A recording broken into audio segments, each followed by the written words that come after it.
아멘. 사랑하는 성도 여러분, 지난 주일과 같은 본문을 읽었습니다. 지난 주일 제목 기억나십니까? 복음의 광채를 비치게 하려면, 다시 말하면 세상이 그리스도의 빛을 비추기 위해서는 우리는 어떤 모습이 있어야 되는가? 내가 스스로 빛이 되고자 하는 자만심 버려야 되고, 또 내가 이 형편에 무슨 힘으로 이런 일을 하겠느냐 하는 그 낙심하는 마음도 버려야 된다고 했습니다. 오늘은 이 광채라는 단어에 이어서 보배라는 단어에 주목해 보고자 합니다. 성경에 보물, 보화, 보석 이런 단어들이 자주 언급이 됩니다. 너희 보물을 하늘에 쌓아두라. 밭에 감추인 보화, 천국 비유도 있지 않습니까? 계시록에서는 새 예루살렘 그 성의 영광스러운 모습이 빛나는 보석돌로 단장된 그림으로 묘사를 하고 있습니다. 성경은 가장 귀하게 여기는 대상, 또 최고로 가치 있는 존재를 이 보배, 보석이라는 단어로 대체해서 사용하곤 합니다. 그런데 놀랍게도 하나님께서 자기 백성들을 바라보실 때에 이 단어 보배, 보석이라는 단어를 사용하고 계십니다. 출애굽기 19장에 보시면 이스라엘 민족을 애굽에서 건져내셨을 때에 그 이유를 설명하시면서 이렇게 말씀하십니다. 내가 어떻게 독수리 날개로 너희를 업어서 내게로 인도하였음을 너희가 보았느니라. 너희가 내 말을 잘 듣고 내 언약을 지키면 너희는 모든 민족 중에서 내 소유가 되겠고 말씀하십니다. 여기서 이 내 소유라는 말, 내 보물, 나의 보석이라는 뜻입니다. 영어 성경에는 그냥 보물도 아니고 그 원문의 뜻을 잘 살려가지고 특별한 보물 이렇게 번역을 하고 있습니다. 천하 만국의 주인 되신 하나님께서 자기 백성, 언약 백성을 바라보실 때에 자신의 보석으로 여기시겠다는 것입니다. 귀한 보석을 소유하고 있으면 기분이 어떻습니까? 가까이 두어서 자주 또 보고 만지고 싶고, 남들에게 또 보여서 자랑하고 싶고, 또 혹시나 빼앗기지 않을까 염려에 안전한 곳에 보관을 합니다. 하나님께서도 자기 백성 저와 여러분을 바라보실 때에 보석 주인이 값진 보석을 다루듯이 귀하게 애지중지 여기신다는 것입니다. 저와 여러분이 하나님 앞에서 빛나는 보석과 같은 그런 가치 있는 존재라는 것입니다. 성도 여러분, 이 땅에서도 또 하나님 나라의 완성된 나라에 가서도 이 보석같이 가치를 바라는 존재가 되시기를 바랍니다. 오늘 본문을 통해서 보배이신 그리스도를 가진 값진 그릇이 되자 하는 여지로 말씀을 전하겠습니다. 첫 번째 대지입니다. 보배를 담으려면 그릇을 비워야 합니다.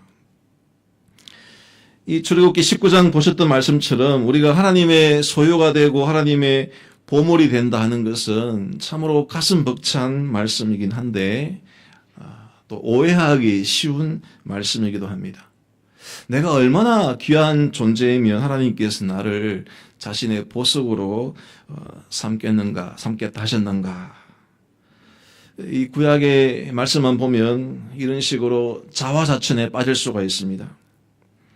예수님이 너희를 세상의 빛이라고 하셨는데 정말 내가 빛이란 말인가? 이런 오해에 빠져서 내가 스스로 빛을 발하는 발광체처럼 착각할 수가 있는 것입니다. 오늘 본문을 보시게 되면 바울이 보배와 이 그릇을 구분하고 있습니다. 우리가 이 보배를 질그릇에 가졌으니, 사도 바울은 자신이 보배라고 하지 않고 보배를 담고 있는 그릇이라고 합니다. 앞에 보셨던 출애굽기 19장 말씀, 사도 바울이 이 말씀, 너는 내 보석이다, 내 소유다 하신 이 말씀을 사도 바울이 몰랐겠습니까? 모를 리가 없습니다. 누구보다도 구약에 능통한 바울이었습니다. 바울은 자신의 그 존재, 히브리인 중에 히브리인이었다고 하는 그런 신분을 자랑하면서 자신이야말로 하나님께서 보물로 여기시는 귀한 존재라고 자부했던 것이 분명합니다. 그래 했던 바울이 오늘 이 본문에서 보배와 그릇을 구분하고 자신을 보배가 아니라 그릇에 비유를 하고 있습니다. 놀라운 일입니다. 성도 여러분, 이렇게 바울이 보배를 담는 그릇을 구분하고 있는 것은 그가 빛이신 주님을 만났었기 때문입니다. 지난주 보셨듯이 다메섹 도상에서 부활의 주님께서 빛과 소리 가운데 임재하시는 것을 경험하고 자신이 빛이 아님을 알았습니다. 자신이 보배가 아님을 알았던 것입니다. 바울이 빛과 소리에 눈이 멀었다가 다시 회복되었을 때에 주님께서 복음을 전하는 그 사도의 사명을 주시면서 바울을 향해 나의 그릇이라고 하셨습니다. 사도행전 9장을 보시면 이 사람은 내 이름을 이방인과 임금들과 이스라엘 자손에게 전하기 위해서 택한 나의 그릇이라 했습니다. 오늘 본문의 보배와 그릇을 언급하고 있는 것은 이 다메섹 도상의 경험이 바탕이 되고 있습니다. 바울에게 사명을 주시면서 너는 나의 택한 소유라 보물이라 하지 않으시고 택한 나의 그릇이라 하신 말씀을 깊이 새겼던 것입니다. 자신이 빛이 아니라 그리스도의 빛을 받아 비추는 반사체임을 알게 된 것처럼 자신의 실상이 보배가 아니라 보배가 되신 주님을 담아서 전하는 그릇임을 깨달았던 것입니다. 성도 여러분, 바울이 구약의 율법에 능통한 자였습니다. 그가 빛이신 예수님, 보배이신 예수님을 만나고 나서 보배가 된다는 진정한 의미를 알게 된 것입니다. 자신이 보배여서가 아니라 보배이신 예수님을 담고 있는 그릇이 될 때 자신도 보배처럼 귀한 보배의 합이 된다는 것을 알게 된 것입니다. 자신이 그릇임을 깨달은 이 바울이 보배를 담아내는 보배합이 되기 위해서 한 일이 무엇입니까? 자신을 비우는 일이었습니다. 무엇을 비웠습니까? 빌립보서 3장에 보시면 내 주 예수 그리스도를 아는 지식이 가장 고상하기 때문에 내가 그를 위해서 모든 것을 잃어버리고 배설물로 여긴다 했습니다. 나에게 유익하던 모든 것을 해로 여긴답니다. 유대인 중에 유대인으로 태어난 그 선민의식을 버리고 로마 시민권을 가지고 누렸던 특권의식도 버리고 사내들인 공의의 회원이 될 정도의 그 우월의식까지 모두 비우겠다고 자신이 쌓아올린 그동안의 자랑거리들을 배설물로 여기겠다고 합니다. 본문 2절에 숨은 부끄러움의 일을 버렸다고 하는데 그동안 자기가 자랑해왔던 것을 부끄러워하는 표현으로 볼 수가 있습니다. 이렇게 비우는 목적이 무엇입니까? 그리스도를 얻고 그 빈자리를 보배이신 그리스도로 채우기 위함이었습니다. 성도 여러분, 주께서 쓰시는 귀한 그릇이 되기 위하여 채우기보다 먼저 이 비우는 작업을 하시기를 바랍니다. 채우는 것보다 비우는 것이 더 어려울 수가 있습니다. 왜 더 어렵습니까? 비우는 것은 자신을 부인하는 일이기 때문입니다. 나의 경험과 나의 평판을 내려놓는 일입니다. 내 경험보다 말씀을 앞세우는 일이고 내 평판보다 주님의 영광을 위하는 일이기 때문에 비우는 작업이 쉽지가 않습니다. 훈련이 필요합니다. 그러나 비우는 자가 될 때 더 큰 은혜의 자리로 나아간다는 것을 기억하시기를 바랍니다. 성도 여러분, 여러분의 존재를 값지게 만들고 빛나게 하는 길은 보배로우신 그리스도를 중심에 모시는 길이고 그리스도의 말씀으로 심령을 채울 때 우리가 더 빛난다는 것을 명심하시기를 바랍니다. 그러기 위해서 내 속에 채워진 이 무거운 찌끄러기들을 드러내는 작업을 지속적으로 하셔야 됩니다. 어느 노랫말 가사가 떠오릅니다. 내 속에 내가 너무도 많아 당신의 쉴 곳이 없네. 내 속에 내가 너무나 많아서 주님이 들어오셨는데 앉을 데가 없어서 민망해지는 그런 장면이 연상이 됩니다. 그런 일이 생기지 아니하도록 자리를 비우시기를 바랍니다. 저 냉동실에 먹지도 않은 음식이 수개월째 꽉 채워져 있어가지고 정작 오늘 이 사온 음식을 넣을 곳이 없어서 버리는 일, 그런 일이 없도록 하시기를 바랍니다. 헛된 생각도 비우셔야 됩니다. 과거에 대한 집착도 버리시고 미래에 대한 헛된 꿈도 접으시고 지금 찾아오시는 주님과 교제할 수 있도록 묵상의 시간, 생각의 빈자리를 확보를 하시기 바랍니다. 지금 드리는 예배 시간은 하늘로부터 주시는 은혜를 받기 위해서 우리가 빈손 들고 나오는 시간입니다. 그렇지 아니하고 세상의 염려와 재물의 유혹에 얽매인 채로 앉아 있으면은 말씀을 듣기는 하지만은 기운이 막혀서 결실하지 못하는 가시떨기와 같은 마음밭이 되고 마는 것입니다. 요즘 우리 학생들 같이 예배 드리는데 예배 시간 태도가 많이 좋아지고 있습니다. 그런데 비우는 훈련을 좀 더 하셔야 됩니다. 예배 시간 핸드폰도 내려놓고 오늘 점심 메뉴가 뭘까 하는 호기심도 좀 내려놓고 우리 영혼에 이 안식을 주시는 말씀에 먼저 귀를 기울이는 훈련을 해야 됩니다. 하나님께서 빈손 들고 나오는 자를 빈손으로 돌려보내지 않으십니다. 시편 107편 9절 말씀 같이 읽어보겠습니다. 시작. 그가 사모하는 영혼에게 만족을 주시며 줄인 영혼에게 좋은 곳으로 채워주심이로다. 아멘. 이 좋은 것, 하나님께서 보시기에 좋았더라 하실 때 그 좋은 것을 말합니다. 하나님께서 채워주시는 것은 질적으로도 우리의 기대를 뛰어넘는 좋은 것들이고 양적으로도 부족함이 없는 풍성한 것들을 주십니다. 그러므로 우리가 빈손 들고 나와야지 움켜쥐고 나오면 주시는 거 다 담을 수가 없습니다. 가득 담을 수 있도록 먼저 빈 그릇이 되어서 보배이신 그리스도를 담아서 어느 것보다 값진 보배합이 되시는 성도들 되기를 간절히 바랍니다. 두 번째 대시입니다. 보배를 자랑하려면 순전한 그릇이 되어야 합니다. 순전하다 하는 것은 깨끗하다 하는 의미를 가지고 있습니다. 그릇을 비운 다음에는 깨끗한 그릇으로 준비가 되어야 됩니다. 바울이 쓴 목회 서신 디모데후서를 보면 이런 말씀이 있습니다.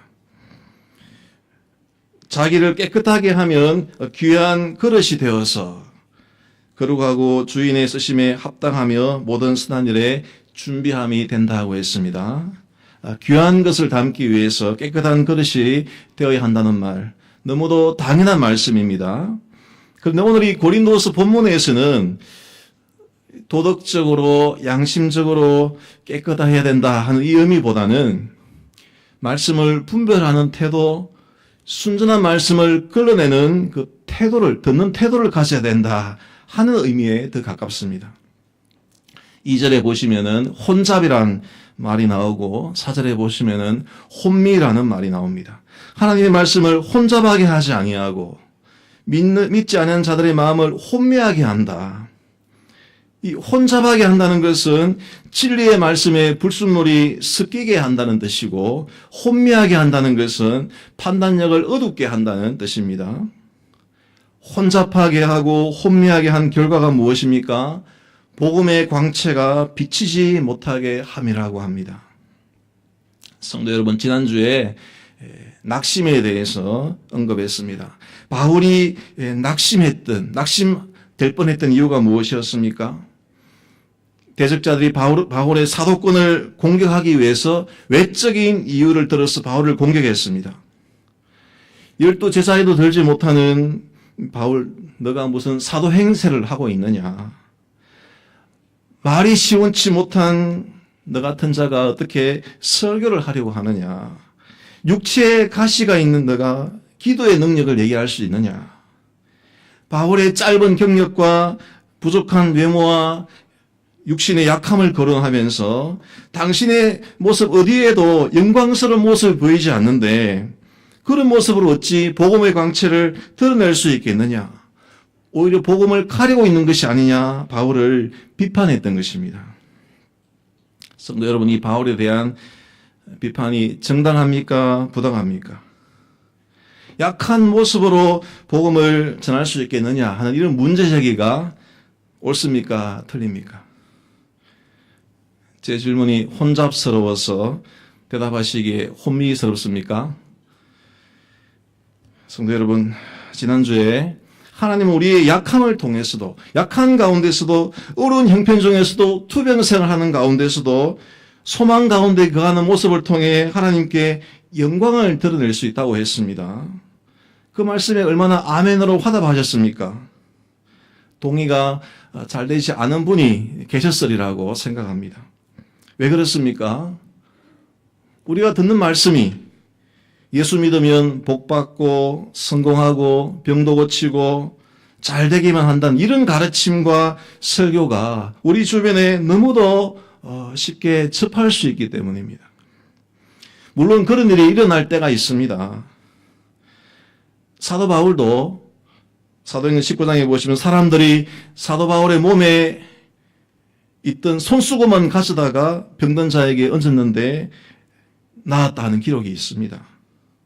그런데 그런 표적과 기사는 복음이 증거되기 위한 목적으로 주시는 역사들이지, 복음을 믿고 따르게 되면 따르는 자들에게는 고난과 항상 동반이 되어서 고난이 따라오게 되는 것입니다. 이처럼 우리가 믿는 이 복음에는 부활 승리만 있는 것이 아니라 십자가의 고난이 함께 있습니다. 십자가와 부활, 고난과 승리, 약함과 강함, 이 두 측면이 함께 들어 있습니다. 그래서 두 측면을 균형 있게 전해야 합니다. 그런데 복음을 전한다고 하면서 십자가와 고난은 빼버리고 부활과 승리, 성공만을 전하면 그것은 반쪽 복음입니다. 온전한 복음이 아닙니다. 정확히 말하면 반쪽 복음은 가짜 복음이고 하나님 말씀을 혼잡하게 하고 혼미하게 만들어 버립니다. 왜냐하면 십자가 복음에서 십자가를 빼버리면 기독교 신앙을 기복 신앙으로 만들어 버리기 때문입니다. 성도 여러분, 바울은 지금 자신의 사도권을 공격하는 자들에 대해서 낙심하지 말아도 되니, 낙심하지 않을 것이니 걱정하지 말라. 단순하게 자신의 입장만 전하고 있는 것이 아니라 복음에서 십자가를 빼버리는 자들, 강함만 자랑하고 약함은 무시하는 자들, 복음을 혼잡하게 하고 혼미하게 만드는 자들의 공격에 대해서 지금 바울은 정면으로 맞서고 있는 것입니다. 5절에 우리는 우리를 전파하는 것이 아니라 오직 그리스도 예수의 주 되신 것과 또 예수를 위하여 우리가 너희의 종된 것을 전파함이라.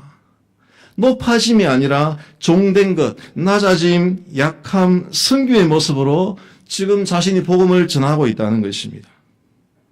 이 바울이 지금 말하고 있는 바를 종교개혁자 루터의 표현으로 바꾸어 읽으면은 너희들은, 나의 대적자들은 영광의 복음을 가르치고 전하지만 나는 십자가의 복음을 전한다. 이 말을 하고 있는 것입니다. 성도 여러분, 오늘 이 본문은 종교개혁사에서 큰 의미를 가지고 있는 본문입니다. 마틴 루터가 95개조 반박문을 게시하고 나서 그 일이 로마 교회를 대항해서 개혁의 기치를 들은 일이 되면서 동시에 로마 그 교황의 눈에 가시가 되어서 해코지를 당하게 되는 그런 출발점이 되기도 했습니다. 게시를 하고 1년 후에 로마 교황청에서 루터를 하이델베르크로 불러서 그의 신학적 입장이 무엇인지를 물어봤습니다. 신문을 한 것이죠. 그때 루터가 자신이 추구하는 신학을 십자가의 신학이라고, 자신을 가리켜 나는 십자가의 신학자라고 소개를 했습니다. 십자가의 신학은 중세교회가 가르치고 추구했던 그 신학을 비판하는 내용이었습니다. 루터는 중세교회의 신학을 영광의 신학이라고 불렀습니다. 십자가의 신학과 영광의 신학의 다른 점이 무엇입니까? 십자가의 신학은 우리를 구원하시기 위해서 십자가에 내려오시고 낮아지신 이 그리스도를 통해서 하나님을 만나게 된다는 가르침입니다. 반면에 영광의 신학은 인간의 힘과 지혜로 위로 올라가서 하늘에 계신 하나님의 영광에 도달할 수 있다는 가르침이었습니다. 영광의 신학을 합리주의, 도덕주의, 신비주의로 요약할 수 있습니다. 합리주의는 인간이 자연 속에서 이성을 통해서 신을 찾고 하나님을 만날 수 있다는 것입니다. 도덕주의는 인간의 선행으로 공덕을 쌓아서 구원받을 조건을 채울 수 있어서 스스로 하나님께 나아갈 수 있다는 것입니다. 신비주의는 깊은 영적 체험을 통해서 하나님께 직접 나아갈 수 있다는 것입니다.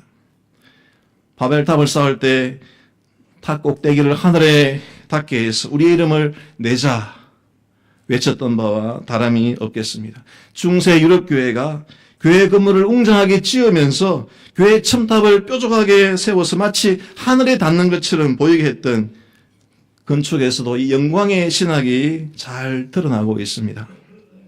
영광의 신학이 추구했던 합리주의, 도덕주의, 신비주의에서 공통적으로 빠진 것이 무엇입니까? 예수 그리스도 없이도 하나님께 나아갈 수 있다고 자신했던 것입니다. 루터는 중세교회가 추구했던 이 영광의 신학에는 십자가가 빠져있음을 간파하고 하나님께 나아갈 수 있는 길은 내가 곧 길이요 진리요 생명이라고 말씀하신 그 주님이 걸어가신 십자가의 길을 통해서만 가능하다고 십자가의 신학을 주장했던 것입니다. 성도 여러분, 지금 우리가 사는 이 시대가 중세 교회 상황과 크게 다른 것 같지 않습니다. 영광의 신학이 곳곳에서 전파되고 있어서 우리의 신앙을 혼잡하게 하고 혼미하게 만들고 있습니다.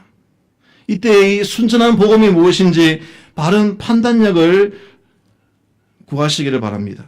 바른 복음이 무엇인지 분별할 수 있는 순전한 그릇이 되어야 참 보배이신 그리스도를 담을 수가 있기 때문입니다. 성도 여러분, 영광의 신학이 멀리 있지 않습니다.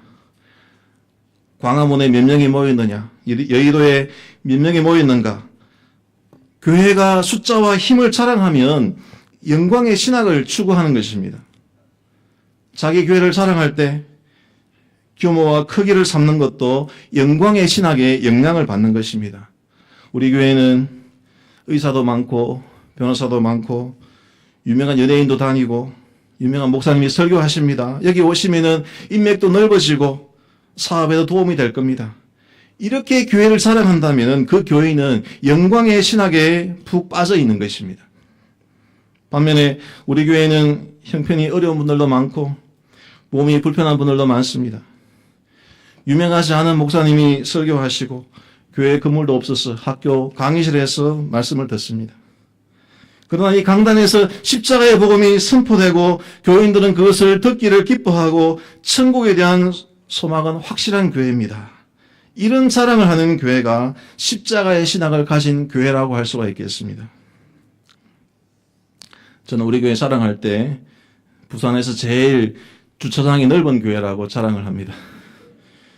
또 바다 경관을 한눈에 볼 수 있는 자연 경관이 최고로 멋진 교회라고 자랑을 합니다. 이것은 무슨 신학입니까? 십자가의 신학입니까? 영광의 신학입니까? 신학이라기보다는 주신 은혜에 만족하고 감사할 줄 아는 신앙이라고 할 수가 있겠죠. 십자가의 신학을 가져야 어떤 상황에서도 자족하고 감사할 수 있는 고백이 나올 수가 있는 것입니다. 성도 여러분, 우리 교회 강단에서 영광의 신학이 아니라 십자가의 복음이 선포되도록 기도해 주시기를 바랍니다. 십자가의 복음이 들려지고 새겨져서 혼미하고 혼잡한 소리들을 걸러내고 순전한 그릇으로 준비되어서 이 보배이신 그리스도를 담는 보배 합이 되시기를 바랍니다. 마지막 세 번째 대지입니다. 길지는 않습니다. 보배를 빛나게 하려면 약한 그릇임을 알아야 합니다. 이 보배를 담은 그릇이 되면 나도 값진 보배합이 된다 하는 그런 측면도 있습니다. 그러나 그보다 더 중요한 것은 우리가 그릇이 되어야 하는 이유는 내가 그릇이 될 때 그리스도를 더욱 빛나게 할 수 있고 하나님의 영광이 더욱 드러나기 때문입니다. 그런데 우리가 착각하기 쉬운 것이 있습니다.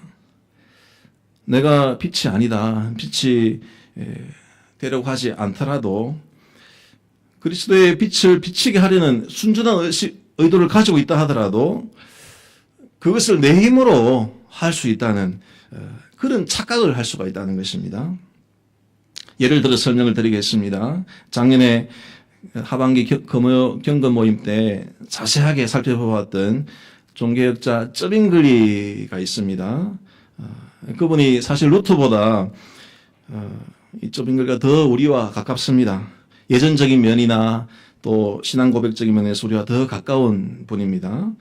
루터가 하일데베르크에서 그 십자가의 신학을 지시한 그 다음 해에 이 쩌빙글리가 스위스 쥐리 교회에 담임 목사로 부임을 하고 개혁을 시작했습니다. 쩌빙글리가 얼마나 이 교회 개혁을 위해서 학문적으로 또 목회적으로 많이 준비했는지 모릅니다.